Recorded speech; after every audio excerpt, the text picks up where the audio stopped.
ter doações, se os irmãos devem investir, doar algum repetir, a gente poder comprar algumas coisas assim, por causa de repetir embora. E também tem dia de já estar todo recurso que vai ser para. Eu tenho 2 minutos para sair fora do quadrado. Eu preciso que você, que está com seu celular, sua rede social aberta aí no seu celular, você vai abrir agora, rapidamente, no Facebook, na página da igreja. Rápido, irmão. Rápido, rápido, rápido. Isso, eu preciso da ajuda de vocês. Rápido. Na página da igreja. Na página da igreja, assim que você entrar no Facebook, você vai ver lá, se eu não me engano, tem 3 posts. Um post do workshop, depois do culto pela manhã que o pastor postou, e vai ter um culto da família. Tá vendo esse culto da família? Quem encontrou, levanta a mão aí. Você vai compartilhar agora, nesse momento. Eu preciso que você faça isso nesse momento. Compartilha, para que outras pessoas possam ver. Então, acabou. Agora você pode desligar o celular e voltar. Tá? Para quem não sabe, será o culto da família no dia 1º, às 9 horas da manhã e às 19 horas, lá na quadra do Sim de Bola. Tá ok? Já em comemoração dos 50 anos da igreja.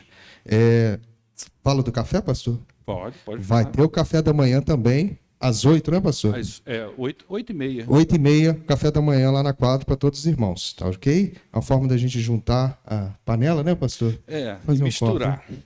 Misturar. O pastor quer aquele furdunço, diz ele, né? Então nós vamos aproveitar. E todo culto, pela manhã e à noite, nós vamos fazer isso, com todas as programações dos 50 anos. Porque se todo mundo junto compartilhar, mais pessoas vão ter acesso e mais pessoas poderão estar lá. A gente quer colocar lá, no mínimo, pastor, acho 400. Eu quero 600 pessoas lá dentro, em nome de Jesus. Amém. Para a glória de Deus, nós vamos colocar. Amém? Obrigado, Wesley. Queridos, antes de eu continuar aqui nos anúncios, deixa eu aproveitar que o Lucas... Cadê o Lucas Carneiro? Lucas Carneiro... Cadê a Lidiane? Está aí? Hã? Não está, não? Ô, minha querida, faz favor aqui. A Lidiane, eles estão namorando já há algum tempo, né? E o casal me procurou há umas 3 semanas atrás, alguma coisa assim, e dizendo para mim que tinha o desejo de casar, né? A gente está aqui pregando liberdade, esses meses... meu querido, obrigado. Né? E eu queria orar pela vida deles, e eles estão, né, marcaram, inclusive, o casamento para o dia das minhas férias. O pessoal é cruel comigo demais. Eu remanejei tudo, irmão, não tem problema, a gente está aqui para servir. Eu quero orar pela vida de vocês, mas antes, você quer falar alguma coisa, filho? Só explicar. Pô, explica o que é o seu casamento para o pessoal aí, sua festa. Onde vai ser a festa? Onde vai ser o furdunço todo? Então, irmãos, assim, falando um pouco sério agora, a gente não, assim, desde quando a gente voltou, né, a gente teve um primeiro relacionamento, até confesso, né, que na época eu não estava preparado, tá? Foi culpa minha que não deu certo. E aí, né, Deus veio trabalhando no meu coração naquele tempo todo e tal. E aí a gente, no ano passado, voltamos, né? E é o que eu sempre falo para todo mundo, a gente não sabia o que ia acontecer, né? Porque na minha cabeça eu tinha um pensamento e veio aquele turbilhão de coisas, né? Veio o Covid, veio o falecimento do meu pai. Então, muita coisa mudou de lá para cá, né? A Lidiane tem me aguentado nesse ano, não tem sido fácil, não. Porque, assim, tem muita coisa acontecendo, né? Nos bastidores, alguns irmãos sabem, né? Problemas familiares, inclusive. Então, assim, tem sido muito complicado. Então, desde o momento que a gente voltou, a gente já tinha essa certeza. Nós vamos voltar para casar. Aí nós já tinha tudo certinho. Vendi meu carro, né? Eu levei o carro no Jamil algumas vezes. O Jamil sentiu falta. Não, Jamil, vendi o carro faz tempo, cara. Né? E aí falamos, né? Vamos comprar um apartamento. O apartamento está comprado, já estamos pagando e tal. E a gente sempre dando um passo maior. Então, o casamento vai acontecer somente no civil, né? Não vai ter festa. Por conta de tudo isso, né? Tudo que aconteceu. Aqui na igreja também a gente preferiu não fazer o religioso por conta do clima, da questão que ainda está sendo vivenciado dentro da minha casa. Então, o pastor vai lá no cartório. Peguei o último horário, porque o senhor pode, na manhã, no último horário, estender. Se o senhor quiser fazer na hora do almoço, vocês fecham o cartório, a gente fica lá dentro, brincadeira. Poxa, beleza. Mas é isso. Então, assim, eu queria honrar a Lidiane hoje. Não sei se você percebeu, mas teu pai está ali atrás, tua mãe está ali. Não foi nada assim, eu vou na igreja hoje, não. Foi pelo poder da persuasão, né? Então, assim, a gente tem as alianças, então eu quero... Essa você não pedir, sabia. Já está marcado, irmãos. Já está marcado. Tem que saber se aceita. Essa você não sabia. É um pedido de noivado e casamento simultâneo aí. É, porque já tá gravado na aliança a data do casamento. Então, assim, se você falar não, vai ficar feio, entendeu? Vai receber não? Recebe aí uma vez. Só quer orar ou vai orar só no casamento? Você que sabe. Não, você já vai usar como noivado? Como noivado. Ah, sim. pode colocar no dedo, depois eu oro. Então, beleza. Isso, que bacana, né, gente? Puxa vida. Fala aí, você promete me aguentar nesse próximo mês, que vai ser difícil as coisas. Isso, coloca aí no dedo anel esquerdo dela. Até eu fui pego de surpresa, viu? Nem eu sabia, mas como é que a gente ia fazer esse noivado. Mas graças a Deus. Deixa eu orar pela vida de vocês. É um casal que a gente tem acompanhado, não é? Tanto a Lidiane quanto o Lucas. Me lembro quando eu recebi a Lidiane pela primeira vez no meu escritório, junto com a irmã dela. Desde lá a gente vem trabalhando, né? Vocês começaram a namorar, não deu certo, voltaram a namorar de novo e nós glorificamos a Deus porque são 2 membros da igreja. A Lidiane cresceu espiritualmente de uma forma tremenda, né? Hoje tem sido uma bênção para nós. Vamos orar. Senhor, muito obrigado por esse momento que nós estamos vivendo aqui agora. E eu peço que a tua boa mão esteja abençoando, ó Deus, a vida deste casal. E principalmente a partir do momento que eles celebrarem a comunhão ali no cartório, que nós abençoarmos mais uma vez ali. A partir dali, ó Deus, eles vão seguir uma vida juntos, uma vida a 2, uma vida de casados. E nós queremos pedir em nome de Jesus que a tua bênção esteja sobre a vida deles. Que essa noite seja uma noite de alegria para toda a família, em nome de Jesus. Amém. Que Deus abençoe vocês.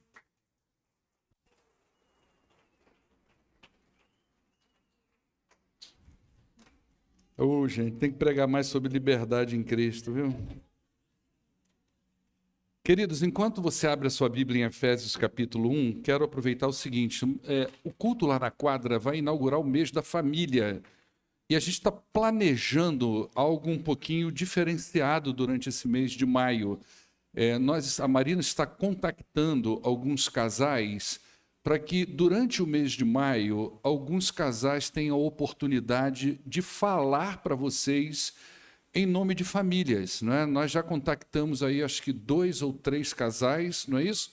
Temos a confirmação de 2, já tem 3 casais confirmados que vão falar aos domingos de manhã ou à noite, no sentido de trazer para a gente uma palavra na direção da família, tá? Então vai orando por isso. Aniversário da igreja dias 28 e 29. Presta atenção, o aniversário da igreja não é dia 1º. Esse culto na quadra que nós estamos anunciando não é o culto do aniversário da igreja, tá ok? Ele é um culto que vai acontecer como abertura do mês da família. Então vai ter um café da manhã no horário da escola bíblica dominical, você vai trazer alguma coisa da sua casa, tá certo? Um pão, um requeijão, uma manteiga, sei lá, qualquer coisa para juntar uma fruta. Nós vamos fazer aquele junta-panela, o Brito vai fazer aquela chapa de ovo com bacon lá, não é? Típico do Brito e tal, café, tudo é por nossa conta, só essa parte mesmo de algumas coisas você vai trazer para a gente juntar, tá bom? No dia 1º, tá? Domingo que vem nós temos a cantata da Páscoa, o coral tá uma bênção, inclusive eu quero desafiar você a fazer parte desse coral. É claro que você precisa ser membro da igreja, aluno de escola bíblica dominical e implicado com as fidelidades da igreja. Você pode procurar o Claré, nós estamos precisando de voz masculina, tá? O coral vai ser praticamente quase todo feminino, tá ok? Já falei da cantata, Bíblia também, nós falamos hoje pela manhã, não vou investir tempo por causa do horário de falando das Bíblias comemorativas. Houve uma mudança nas Bíblias, mas a gente vai anunciando isso aí, tá bom? Efésios capítulo 1, a partir do verso 7, vou pedir para colocar aí, Helder, porque eu não estou localizando onde eu deixei a minha Bíblia, achei que ela estava aqui, então eu vou ter que acompanhar aí, tá? Capítulo 1, a partir do verso de número 7. A palavra de Deus diz assim: nele nós temos a redenção por meio do seu sangue, o perdão dos pecados, de acordo com as riquezas da graça de Deus, a qual ele derramou sobre nós com toda sabedoria e entendimento. Ok? Vamos lá? E nos revelou o mistério da sua vontade, de acordo com o seu bom propósito que ele estabeleceu em Cristo. Isto é, de fazer convergir em Cristo todas as coisas celestiais ou terrenas na dispensação da plenitude dos tempos. Nele, nós fomos também escolhidos, tendo sido predestinados conforme o plano daquele que faz todas as coisas segundo o propósito da sua vontade. Verso 12 e último, a fim de que nós, os que primeiro esperamos em Cristo, sejamos para o louvor da sua glória. Pai, muito obrigado por esta noite. Eu peço ao Senhor, em nome de Jesus, por um ato de misericórdia e graça, não porque merecemos, mas pela tua misericórdia, que o Senhor nos faça entender a tua palavra.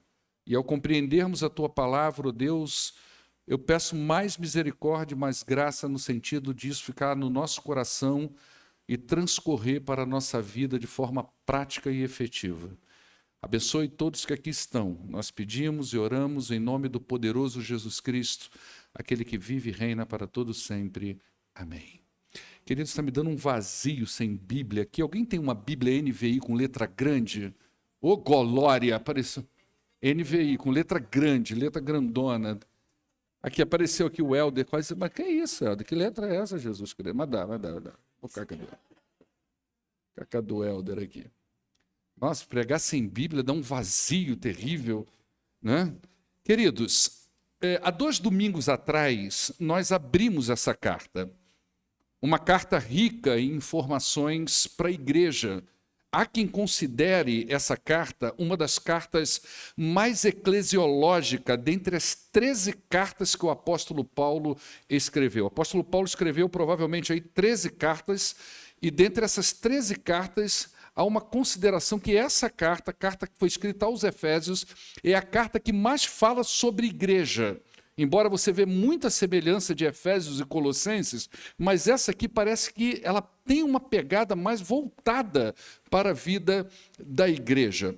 Nos primeiros 2 versículos que nós trabalhamos aqui, hoje é a 3ª mensagem nessa carta, nós conhecemos o emitente da carta, o apóstolo Paulo, ele se identifica aí, e os destinatários dessa carta. Os destinatários, eles são identificados nessa carta como sendo os santos, os fiéis, aqueles que estão em Cristo Jesus e são moradores da cidade de Éfeso. Paulo, apóstolo de Cristo, ele escreve essa carta e sua carta vem com essa autoridade apostólica. Então, os ensinos dos apóstolos, a gente vai aprendendo aqui nessa carta, principalmente se a gente considera ela uma carta voltada realmente para a doutrina da igreja, os ensinos dos apóstolos, eles são fundamentais para a doutrina da igreja. É lá que a gente vai buscar.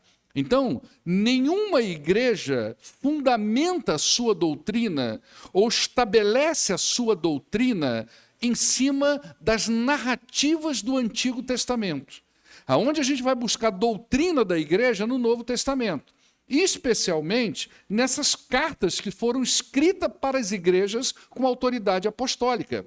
Então, até porque um dos critérios para a canonicidade do material do Novo Testamento era o quanto esse material já estava influenciando a igreja no 1º e 2º século, se a gente considerar que foi no 2º século que houve o fechamento, a canonização geral dos livros. Então, o quanto essas cartas, esse material, já estava exercendo impacto na vida das igrejas e a autoridade com que eles eram recebidos por essas igrejas. Na outra ponta, a gente viu isso, estão os destinatários dessa carta. Paulo escreveu essa carta para uma igreja. E uma igreja, na sua essência, do ponto de vista bíblico e neotestamentário, ela é composta por pessoas separadas por Deus para serem santas e irrepreensíveis. E eles são fiéis a Cristo Jesus. Essa é a composição de uma igreja, ou pelo menos deveria ser. Essas pessoas que compõem a igreja, como a gente viu, elas estão posicionadas e identificadas em seu Salvador e Senhor Jesus Cristo, mas elas também moram num lugar geograficamente conhecido, e no caso aqui desta carta, são moradores da cidade de Éfeso. Se fosse hoje, ele estaria escrevendo aos crentes santos e fiéis, separados pelo Senhor para serem santos e irrepreensíveis, pessoas que estão em Cristo Jesus e estão geograficamente posicionados, pode ser em Pouso Alegre, pode ser no estado de São Paulo, enfim, em vários outros lugares. Isso mostra para a gente que o crente, ele é um cidadão do céu, por isso ele está posicionado em Cristo Jesus, mas ele vive na terra. E ele nunca deve perder a noção da sua cidadania celestial quando ele vive nesse mundo em que ele está. Então ele não pode viver sem sentido nesse mundo. Por isso que nas cartas de Paulo e de Pedro também, Pedro fala muito disso, sobre essa cidadania celestial, essa posição do crente. Ele chega a dizer que nós somos peregrinos e forasteiros, Pedro, né? A gente precisa entender, o crente precisa entender isso, no sentido dele não viver a vida sem essa motivação, sem esse propósito. Ele não pode nunca resumir a vida dele em só vir ao templo adorar o Senhor. Ele precisa entender que fora da igreja, a vida dele tem um sentido em Cristo Jesus. Ele está posicionado em Cristo, identificado com Cristo Jesus. Então, Paulo, por exemplo, escrevendo aos Colossenses, no capítulo 3, dos versos de 1 a 4, ele disse o seguinte: portanto, se vocês já ressuscitaram com Cristo, ou seja, numa outra linguagem, ele está dizendo, se vocês estão identificados com Cristo Jesus, se vocês estão posicionados com Cristo Jesus, procurem as coisas que são do alto, onde Cristo está assentado à direita de Deus. Mantenham o pensamento nas coisas do alto e não nas coisas terrenas, pois vocês morreram e agora a sua vida está escondida com Cristo em Deus.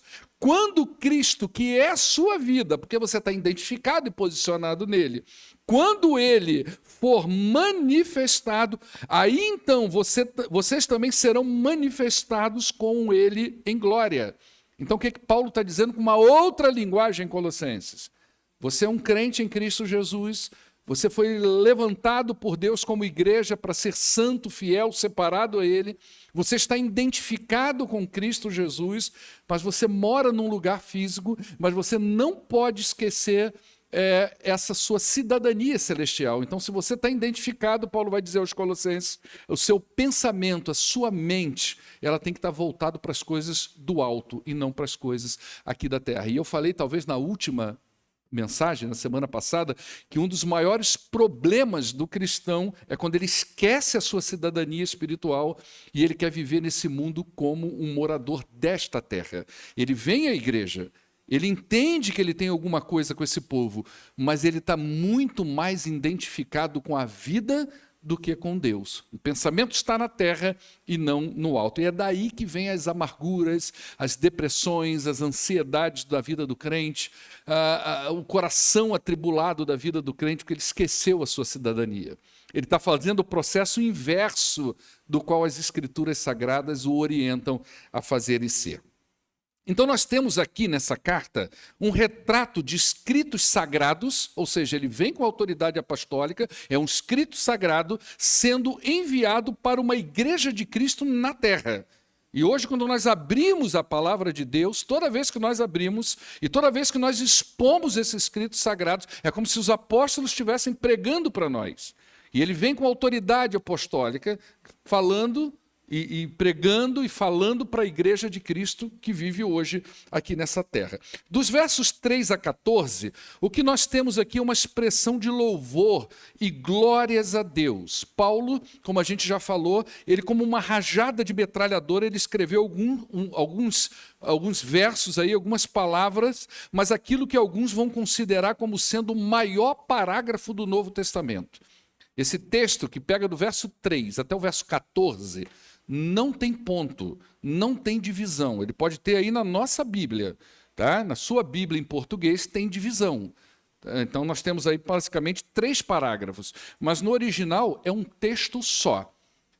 As ilustrações que os comentaristas fazem do que aconteceu com Paulo são ilustrações incríveis. Tem gente que diz assim, é como se Paulo tivesse na mão, imagina uma corrente de ouro preciosa que você não vê princípio nem fim de como elas são ligadas, você vai soltando e aquele elo precioso vai descendo. Ou como pontos luminosos que vão discorrendo do céu para a terra. Foi assim que Paulo expressou essa doxologia, esse louvor e essa glória a Deus. Para entendermos isso, para a gente entender o que Paulo está querendo dizer aí, nós dividimos esse parágrafo inteiro em 3 partes. Dos versos 3 a 6, a gente já falou, Paulo louva a Deus pela obra de Deus, pela eleição da igreja. Dos versos 7 a 12, que é o que a gente vai ver hoje, Paulo louva a Deus pela obra de Cristo, pela salvação dos pecadores. E os versos 13 e 14, Paulo louva a Deus pela obra do Espírito, pelo selo e pela segurança desses crentes, dessa igreja ao qual ele elegeu e chamou desde a fundação do mundo. Deixa eu fazer uma pequena ressalva, tá? Não interprete a palavra eleição e predestinação toda vez que eu falar aqui como se eu estivesse falando que pessoas foram eleitas para o céu e outras para o inferno. O texto não fala nada disso. Ele fala da eleição da igreja, tá certo? Aqui não está dizendo nada de gente que vai para o inferno e em detrimento de outros que vão para o céu. Então, não interprete as minhas palavras de eleição e predestinação na linguagem, para quem conhece os igrejeiros, para a linguagem calvinista, tá certo? Nós estamos falando que Deus, num tempo que nós não conhecemos, em lugares que nós desconhecemos, ele levantou um povo em Cristo Jesus. E eu, como pastor, ensino que, e é aquilo que eu acredito, que em Cristo Jesus, todo ser humano pode chegar a essa eleição, quando ele se arrepende dos seus pecados e entrega a sua vida a Cristo. Tá certo? É só um parênteses, só para que você não saia daqui com uma impressão não errada, né? Porque não estamos dizendo que uma coisa está errada ou outra está certa, daquilo que não é o que eu estou ensinando aqui hoje, tá bom? Na semana passada, nós falamos que a Trindade se reuniu em lugares desconhecidos para nós, em tempos que nós ainda não existimos, para tratar da igreja. Isso mostra para nós que a igreja é mais do que aquilo que nós podemos ver e entender. Ela é muito mais do que esse prédio, ela é muito mais do que as nossas reuniões, ela é muito mais do que os nossos louvores. É algo realmente tremendo, divino, que parte do coração de Deus, parte de um propósito de Deus, numa eternidade que nós não conhecemos, num tempo que nós não conhecemos, e em lugares que nós ainda não pisamos. É nesse lugar que nasce a igreja. Então a igreja é muito mais do que isso. A igreja, ela não começa quando uma pessoa decide abrir uma congregação. E uma igreja não fecha quando essa congregação, por algum motivo, ela não frutificou. Não é assim que é a igreja de Cristo. Ela é muito mais do que isso. Então a igreja não começa quando alguém bota uma placa no lugar e diz assim, nós vamos começar uma comunidade aqui. E ela não termina quando, porventura, aquela porta fecha. Então, às vezes, você passa na porta de uma igreja, está fechada, alguém fala assim, mas eles não dizem que as portas do inferno nunca prevalecerão contra ela? Porque não é isso a grande dimensão da igreja, é muito mais do que isso. Então, a igreja abriu na eternidade e nunca mais vai fechar. Nunca mais ela vai fechar, ela será para todo sempre, ela é indestrutível, ela é inacabável, ela é inextinguível. E um dia nós nos reuniremos com essa igreja na eternidade. Ela é a igreja de Deus, ela é a reunião de todos aqueles que foram santos e irrepreensíveis, separados por Deus, que foram abençoados com a graça e a misericórdia da salvação, seja nos tempos antigos, onde eles creram na promessa do Messias, seja nos tempos neotestamentários, onde aqueles que olharam para a cruz e confiaram que aquele que estava morrendo na cruz era o Jesus enviado por Deus, era o próprio Deus encarnado. Um dia nós nos reuniremos com esse povo e nós vamos conhecer a igreja como ela realmente é. Por isso que eu sempre digo, valoriza o tempo que você está aqui. Valoriza essa oportunidade de participar dessa comunidade que, ainda que seja imperfeita, é a igreja de Cristo. Que um dia nós vamos nos reunir, sim, com a igreja que é perfeita. Essa nós vamos ver o que é que de fato é a igreja de Cristo. Então essa igreja, um dia que nós nos reuniremos com ela, ela será a expressão máxima da união da Trindade e da união de todas as coisas que foram criadas sobre o governo do grande Senhor Jesus Cristo, o nosso Rei eterno. A igreja que nós vamos conhecer fora desse lugar, a igreja que nós vamos um dia nos reunir com ela, nós vamos ver ali o que é a expressão máxima da união da Trindade, que Deus tanto espera que exista entre nós. Por isso que nós falamos tanto sobre comunhão, por isso que nós pregamos tanto sobre unidade, porque Deus é unidade, Jesus é unidade, o Espírito é espírito de unidade, e a igreja precisa refletir para o mundo essa unidade, esse entrelace que existe na própria Trindade. Então, hoje nós vamos falar da obra de Cristo segundo esse texto, né? E algumas coisas nós vamos falar aqui que se tornaram reais na pessoa de Jesus Cristo.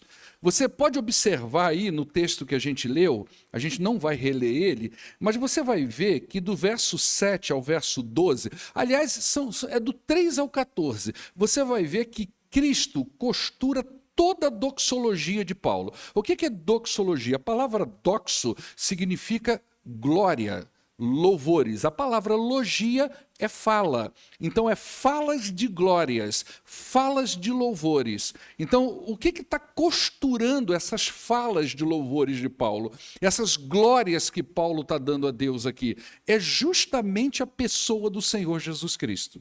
Ele vai aparecer aí como amado, como nele, tudo está costurado, está encadeado, está entrelaçado, está unido na pessoa e na obra de Jesus Cristo. Então, toda essa expressão de gratidão a Deus está totalmente soldada, unida à pessoa e à obra de Jesus Cristo. Deixa eu falar uma coisa para você, presta atenção em mim, e o que eu vou falar para você pode parecer extremamente radical. E é radical mesmo. Mas eu não tenho problema de falar coisas radicais, porque Jesus foi radical, o apóstolo Paulo foi radical, Pedro, João, todos eles foram radicais. Então presta atenção, a pessoa mais amada para você, o seu melhor amigo, a pessoa mais importante da sua vida, não são seus pais, não é a sua família, não são os seus filhos. A pessoa mais importante da sua vida, se você é um salvo em Cristo Jesus, é Jesus Cristo. Sabe por quê? Porque você só é possível porque Ele está vivo. Você, sua família, ela só está com você porque Ele venceu na cruz. Você só é capaz de amar a sua família porque Ele amou você primeiro. Senão nem amar a sua família você teria condições de fazer. Se você compreender isso, que Cristo é a pessoa mais importante da sua vida, todas as demais coisas vos serão acrescentadas. O grande problema, presta atenção em mim, o grande problema é que tem gente colocando a carruagem na frente do boi. Vivem pelas pessoas, vivem pelas coisas. Pessoas e coisas estão em primeiro lugar. Deus vem apenas como alguém que vai viabilizar as coisas. Está errado. O grande problema é que as pessoas estão colocando a carroça na frente do boi, estão tentando inverter, estão valorizando as coisas e Deus aparece apenas como aquele que vai viabilizar, como aquele que vai ligar as coisas. E não é isso que a Bíblia nos ensina. A Bíblia diz para mim o seguinte: você deve buscar em primeiro lugar o reino de Deus. Ela diz para mim que Jesus é a pessoa prime da minha vida e que as demais coisas virão agregadas a isso. Jesus disse para mim que se eu não estiver disposto a largar a minha família, os meus amigos e os meus negócios para seguir Ele disse para mim: Paulo, você não é digno de mim. Se você não estiver disposto a fazer essas coisas, você não é digno de mim. Você entende isso? E quando você compreende o lugar de Jesus, a importância de Jesus na sua vida, você vai ver que todas as demais coisas que você valoriza de fato, essas coisas também não faltarão para você. Porque Ele vem com bênção, Ele vem com graça, Ele vem com misericórdia sobre nós. Paulo louva a Deus por algumas verdades espirituais que só foram possíveis pela pessoa e obra de Jesus Cristo. A primeira delas está aí no verso 7. Olha o que ele diz aí. Nele quem? Em Cristo. Tá certo? Se você pegar o final do verso 6, o Helder vai colocar ali, para o louvor da sua gloriosa graça, ao qual ele nos deu gratuitamente em quem? No amado. Aí ele abre o verso 7. Nele em quem? Nesse amado, que é Jesus Cristo, nós temos a redenção. Olha que coisa maravilhosa. Ele vai dizer, nele nós temos a redenção por meio do seu sangue, o perdão dos pecados de acordo com as riquezas da sua graça. O termo redenção, ele significa, grosso modo, de uma forma geral, libertar alguém mediante um pagamento. Isso é redenção. Todos nós aqui estamos acompanhando o caso de uma jovem pouso-alegrense presa na Tailândia. Todo mundo sabe, não é? Imagina que alguém pudesse chegar lá, na família, lá onde ela está nessa prisão, e falar assim, eu vou libertar essa pessoa, eu vou pagar uma fiança aqui, eu vou pagar um dinheiro e vou pegar ela, vou pôr num avião e levar para a casa dela. É tudo que ela queria. É tudo que a família queria, mas parece que a chave não está na mão de ninguém. Na verdade, tem outras questões envolvidas. Isso significa que o ser humano está preso em algum lugar, mesmo que de forma simbólica. Ele, além de preso, ele não tem nenhuma possibilidade de sair desse lugar. Pouca gente entende isso. Pouca gente entende isso. Por isso que, para alguns, é tão difícil chegar para uma pessoa que nunca se sentiu presa na vida, que tem uma pseudo-liberdade no coração, e dizer, você precisa entregar sua vida a Jesus. Mas fato é que a Bíblia ensina que todo ser humano ele está preso. E não tem possibilidade de sair. A pergunta é, que lugar é esse? No capítulo 2, no verso 1, Paulo diz o seguinte, aí de Efésios, tá? Vocês estavam mortos em suas transgressões e pecados. Olha só o que ele diz. Quem está morto faz alguma coisa? Quem está morto consegue ter uma iniciativa de se movimentar? Não, está morto nas suas transgressões e pecados. Observe que aqui Paulo chama de morte, o que em outros lugares, eu não vou pedir você para colocar agora por causa do tempo, mas você vai procurar isso na Bíblia, você vai achar, em outros lugares ele chama de escravidão, ele chama de prisioneiros. É o mesmo termo, a mesma analogia que ele está falando com a ideia de morto. Esse é o estado de todo ser humano, independente de como ele vive aqui nessa terra. Você pode nem ter noção dessa realidade, mas é a verdade na sua vida. Muita gente acha que Cristo veio para libertar o drogado, que Cristo veio para libertar o alcoólatra, o desviado. Essas coisas são sintomas. Ele veio para todo ser humano, porque todo ser humano está nesta condição. A Bíblia diz que todos pecaram e todos se tornaram escravos e destituídos da glória de Deus. Todo mundo, não tem exceção. Por isso que nós entendemos que Cristo é para todos. Não tem exceção. Pastor, eu sou uma pessoa gente boa. Pastor, eu nunca matei ninguém. Eu só quero ser feliz, pastor. Isso não muda nada. Pastor, eu só amo as pessoas, eu só faço coisa boa, isso não muda nada. É algo que não depende de você, mas já foi lá em Adão.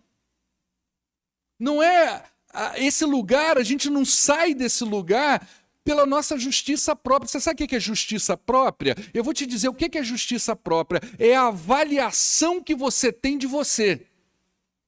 A sua avaliação não conta. A minha avaliação não conta. Não é o que eu acho de mim, não é o que as pessoas dizem de mim, é aquilo que de fato a Bíblia afirma sobre todo ser humano. Também não é pelas boas obras que nós vamos sair dessas condições. O que são boas obras? As caridades que nós fazemos, as ajudas que nós fazemos a outras pessoas, entendendo que essa ajuda, de alguma forma, vai aplacar a ira de um Deus irado. Isso é primitivo, gente. Os primitivos se relacionam com Deus dessa forma. Eles oferecem as suas coisas, alguns oferecem os seus filhos na fogueira, matam os seus filhos. Eu tive com um missionário nigeriano durante alguns anos da minha vida, e ele falou assim: Paulo, lá na onde eu vim, ele não morava na capital, ele morava mais para o interior da Nigéria, tem tribos que o crocodilo sai de dentro da água, eles saem de casa para o crocodilo entrar e fazer o que quiser, e de vez em quando um pega um filho e sacrifica o crocodilo para aplacar a ira de um Deus que está sendo representado por aquele crocodilo. Isso é primitivo. Essa ideia de se relacionar com Deus fazendo coisas para aplacar a ira de Deus, achando que fazendo essas coisas, de alguma forma, Deus vai ficar do meu lado. E a Bíblia diz, não é pelas obras. A gente vai aprender isso lá no capítulo 2, não é? Então a Bíblia diz que todos nós descemos a cova espiritual com Adão. Todos nós descemos. A Bíblia diz que não existe nesse mundo um justo sequer, ninguém que faça o bem. Então uma pessoa só pode sair dessa condição se alguém libertar, se pagar o preço do resgate. E Cristo fez isso com a sua morte. É isso que Paulo está louvando a Deus. Paulo está super agradecido a Deus pela redenção em Cristo Jesus, pelo perdão dos pecados, pelo sangue de Cristo Jesus, porque Jesus foi lá e pagou aquela conta impagável. A redenção é Deus pagando o nosso resgate com a vida de Cristo. É por isso que ele diz que nele, em Cristo, nós temos a redenção pelo seu sangue.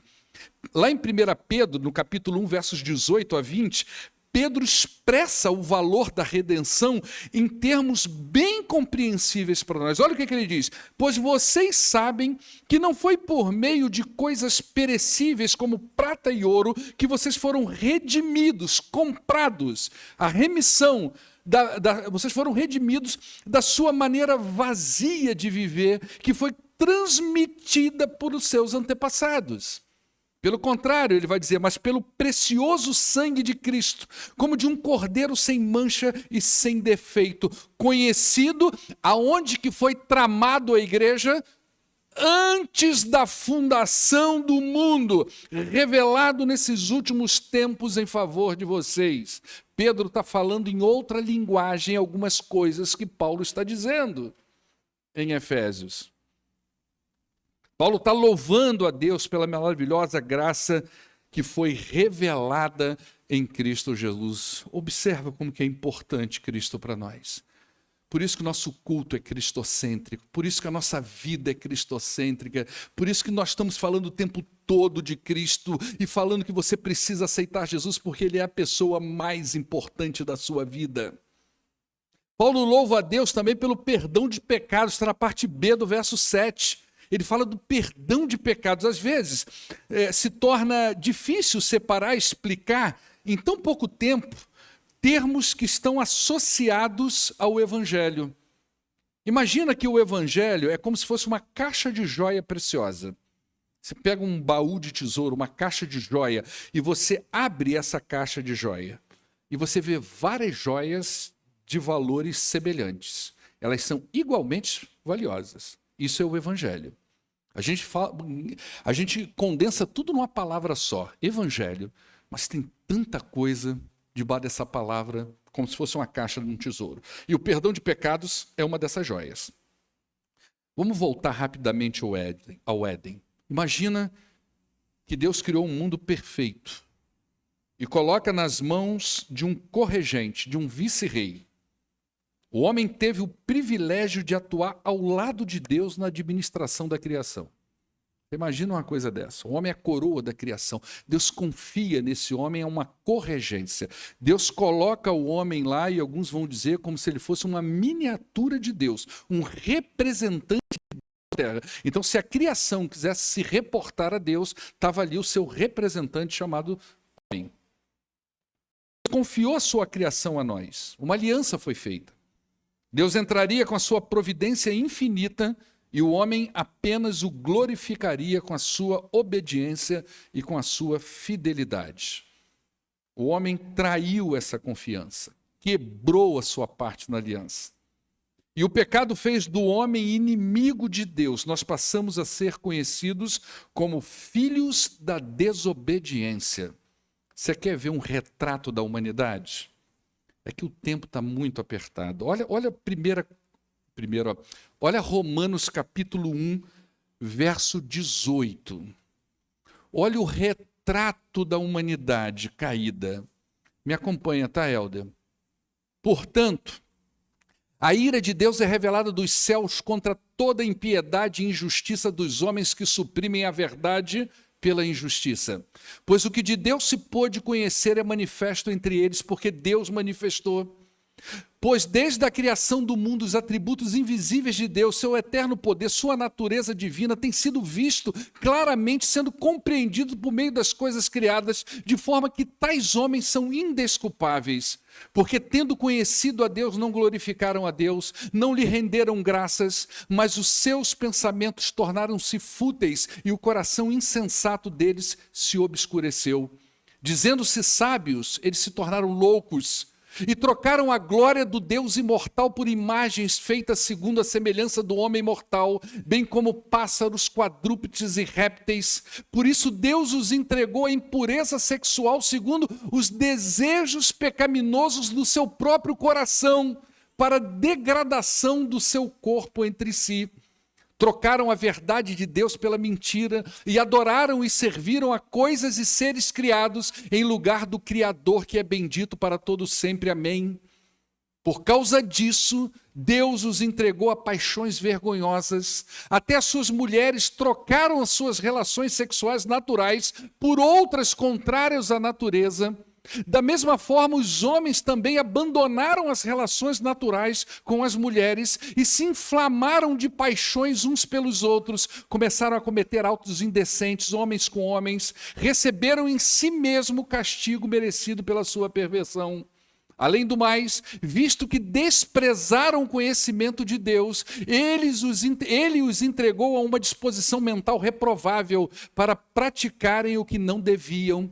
Tornaram-se cheios de toda sorte de injustiça, maldade, ganância, depravação. Estão cheios de inveja, homicídio, rivalidade, engano, malícia. São bisbilhoteiros, caluniadores, inimigos de Deus, insolentes, arrogantes, presunçosos. Inventam maneiras de praticar o mal, desobedecem seus pais, são insensatos, desleais, sem amor pela família, implacáveis. Embora conheçam o justo decreto de Deus de que as pessoas que praticam tais coisas merecem a morte, eles não somente continuam a praticar, mas também aprovam aqueles que a praticam. Isso é o retrato da humanidade, gente. Deu pra você entender num tiro só de canhão agora? Tipo, né, Camila? Camila chegou a ficar meio às 11 ali. Tanta forte. É o retrato da humanidade isso aqui, ó. Para você entender o que é perdão de pecados. Não pensa que eu e você estamos muito fora disso. Você se identificou com alguma coisa ali? Insensato, acha que é sábio, mas não é. Pensa que é esperto, mas só faz loucura. Não é?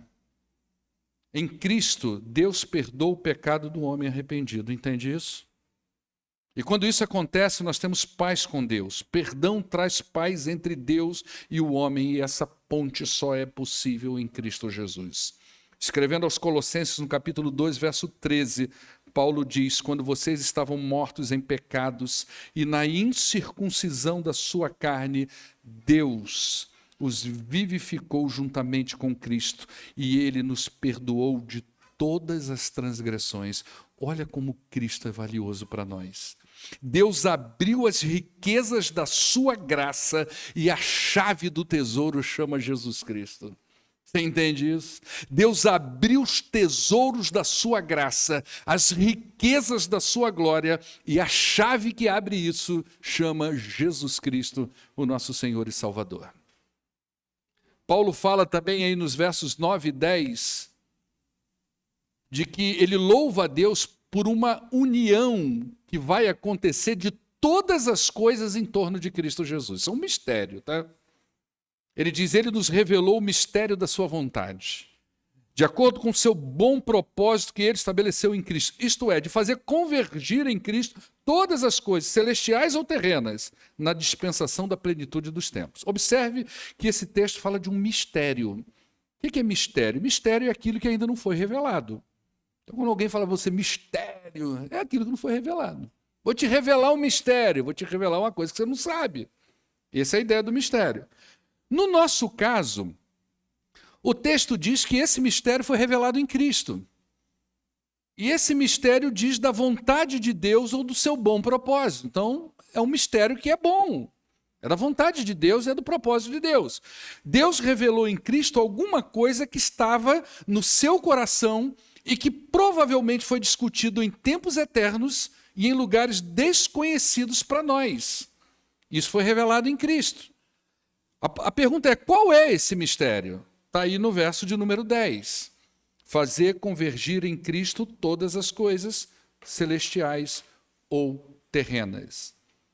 A palavra convergir no original, se eu for falar aqui para você, você vai achar que eu estou falando em línguas. É anacafelomanai. É um negócio assim. Você vai achar que eu estou falando em língua, mas é um palavrão desse tamanho. Tá certo? E o que significa essa palavra no original? É você reunir, e alguns tradutores vão botar um parênteses e vai falar assim, novamente, unir novamente. É você reunir ou reunir outra vez, colocar todas as coisas juntas, unificadas, sob um princípio unificador ou uma pessoa. Essa é a ideia de convergência aqui. É você pegar tudo e colocar sobre um princípio unificador ou uma pessoa que está unificando todas essas coisas. Outro exemplo que essa palavra traz é como se você pegasse aí na sua Bíblia, você tem 66 livros aqui, espalhados em várias folhas, tá vendo? Mas se você for lá no início, você tem um sumário. Esse sumário é o resumo dos 66 livros. Foi tudo reunido sobre um sumário. Essa é a ideia. Um pouco mais na frente aqui nesse texto, nessa carta, Paulo fala muito sobre unidade. Unidade entre gentios e judeus, unidade de governo. Ele diz que Deus colocou todas as coisas debaixo dos pés de Cristo. Ele vai falar isso no decorrer da carta. Ele fala que Cristo foi colocado muito acima. Está aí no verso 21, acho que do capítulo 1 ele já fala isso, não é, Helder? Coloca aí para nós aí. Olha só, que Cristo foi colocado muito acima de todo governo, autoridade, poder, domínio, de todo nome que possa ser mencionado, não apenas nessa era, mas também na era que há de vir. Ou seja, parece que Paulo está dizendo alguma coisa de que todas as coisas criadas, elas serão reunidas e colocadas sob o governo do Cristo, sobre a autoridade do Cristo. E aqui nós podemos entender nesse texto dois mistérios que vão ser revelados ao longo da carta. O primeiro deles é o mistério da igreja. E o grande mistério da igreja, que era oculto ao conhecimento dos judeus, que entendiam que Deus estava só ali no povo deles, que Deus ia salvar os judeus, e a Bíblia fala, um profeta ou outro falando de nações que se converteriam, mas não se sabe muito bem disso. E qual é o grande mistério? É justamente a igreja. A igreja seria o ponto de convergência dessas pessoas. Então a igreja é o lugar de união de todos, não importa a cor, a raça, o sexo, a língua, a condição social, nada disso. Então aqui no texto, mais para frente, você vai ver que ele usa judeus. Os judeus entendiam que o mundo era separado em duas fatias, eles e os gentios. O que significa gentios? As outras gentes. O mundo era dividido em duas partes. Igual aquele escritor Saramago, sei lá o nome dele, que ele fala, que ele conta uma anedotazinha, que ele disse que o mundo, ele depois que ele foi numa festa, ele entendeu que o mundo era dividido entre aqueles que já foram à Disney e aqueles que ainda não foram. Já viram isso? Como é que é o nome daquele cara? Saramago, não é? Então, Suassuna, Saramago, só que doideira. Então, onde que eu tirei Saramago, gente? Mas tem Saramago também. A gente lê tanta coisa que a gente fica meio desorientado de vez em quando. Você tem que compreender o pastor. O pastor está com 51 já, tá bom?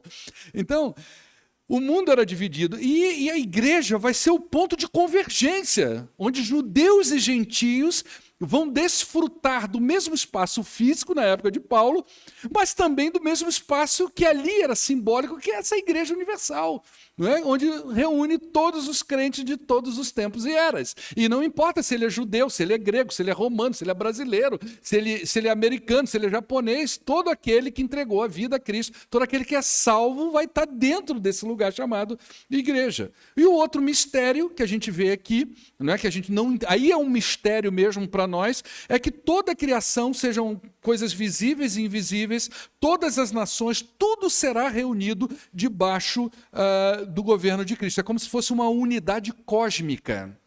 Então, tudo vai estar reunido em Cristo. É a restauração de todas as coisas. É por isso que nós temos esperança num reino eterno, na restauração de todas as coisas. É aí nesse lugar que nós temos esperança da vida eterna onde Cristo reina, onde textos que são para nós hoje ainda algo inacessível aos olhos humanos, como Apocalipse 21, né, quando diz assim, então vi novo céu e nova terra, pois o primeiro céu e a primeira terra tinham passado e o mar já não existia. Eu vi a cidade santa, a nova Jerusalém, que descia do céu da parte de Deus, preparada como uma noiva adornada para o seu marido, e eu ouvi uma forte voz que vinha do trono e dizia, agora o tabernáculo de Deus está com os homens, os quais ele viverá, eles serão seus povos, e o próprio Deus estará com eles e será o Deus deles. Ele enxugará dos seus olhos toda lágrima, não haverá mais morte, nem tristeza, nem choro, nem dor, pois a antiga ordem já passou. E aquele que estava sentado no trono disse, eu estou fazendo nova todas as coisas, e acrescentou, presta atenção, escreve isso porque essas palavras são verdadeiras e dignas de confiança, amém? É isso que nós esperamos. E Paulo está louvando a Deus porque um dia será uma realidade. Tudo estará reunido em Cristo Jesus. Isso é um mistério para nós. Como é que isso vai acontecer, pastor? Eu não sei. Mas Cristo é a garantia de que um dia nós viveremos essas coisas. Glória a Deus por isso. Por isso que Paulo descarregou essa doxologia de 14 versículos para nós sem parar. Nosso Deus, como eu descobri isso? Só me resta adorar a Deus. Depois ele vai falar que nós fomos escolhidos e predestinados. Nele fomos também escolhidos, tendo sido predestinados conforme o plano daquele que faz todas as coisas segundo o propósito da sua vontade. Esse texto é quase uma repetição do verso 4. Coloca o verso 4 aí. A gente já falou do verso 4, né? Então não precisa... Porque Deus nos escolheu nele antes da criação do mundo para sermos santos e irrepreensíveis em sua presença. Coloca só o 5 para eu ver uma coisa. E em amor nos predestinou para sermos adotados com ele. Ele usa a mesma palavra aí, né? Então, só que lá ele diz para que ele nos escolheu e para que ele nos predestinou. Ele nos escolheu para sermos santos e irrepreensíveis e nos predestinou para a adoção. Nos escolheu para sermos povo separado, zeloso de boas obras e também para a adoção. Paulo escreve a mesma ideia, mas de outra forma, em Tito 2,14. Não é? Olha aí, ele se entregou por nós a fim de nos remir de toda maldade e purificar para si mesmo um povo particularmente seu, dedicado à prática das boas obras. Deus elegeu a igreja na eternidade e predestinou esse povo para ter direitos à sua herança espiritual. Isso é adoção. Adoção no mundo romano é você pegar alguém e dizer, essa pessoa agora, a partir do momento que eu a reconheço como um filho, ela tem direito a todas as coisas que eu tenho, inclusive os mesmos direitos do que o meu filho. Então, em Cristo, o que ele está querendo dizer para nós é que em Cristo os tesouros de Deus são abertos para todos os salvos, para a sua igreja. A gente vai concluir agora. Presta atenção numa coisa antes de eu entrar na conclusão. Existem bênçãos de Deus que são para todos. O sol nasce para todos. A sombra é só para alguns. Amém ou não, irmãos? A sombra é só para os eleitos, né? O sol nasce para todos. A chuva cai para todos. Mas as bênçãos espirituais é só para o povo de Deus. é só para a igreja. Por isso que eu disse na semana passada, a sua bênção não está aqui, está em outro lugar. Tudo isso que Cristo fez tem um fim. E ele está expresso no verso 12. A fim de que nós, os que primeiro esperamos em Cristo, sejamos para o louvor da sua glória. A obra de Deus em chamar à existência o seu povo. A obra de Deus em remir esse povo em Cristo Jesus. E a obra do Espírito em preservar esse povo, tudo é feito com um fim. Que Deus seja glorificado. Que Deus seja louvado. Que as pessoas olhem e se voltem para Deus, com as suas vidas em adoração, gratidão e louvor por essas coisas.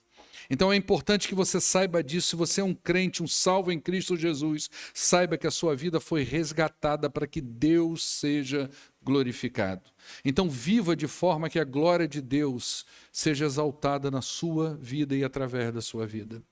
Ele nos elegeu para sermos um povo santo e fiel. Foi para isso que ele nos chamou. Quem foi eleito por alguma coisa. Quem foi predestinado para alguma coisa. E aqui está dizendo para ser santo e irrepreensível. Se você ainda não se vê dessa forma, se você ainda vive segundo os seus padrões, as suas crenças, as suas regras, saiba que em Cristo você pode se tornar família de Deus. O pecado trouxe separação entre o ser humano e Deus. Cristo nos une novamente a Deus. Então, glórias a Deus pelo Pai, glórias a Deus pelo Filho e glórias a Deus pelo Espírito Santo. Amém? Que Deus abençoe a sua vida. Vamos ficar de pé, nós vamos adorar a Deus para terminar.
Ei.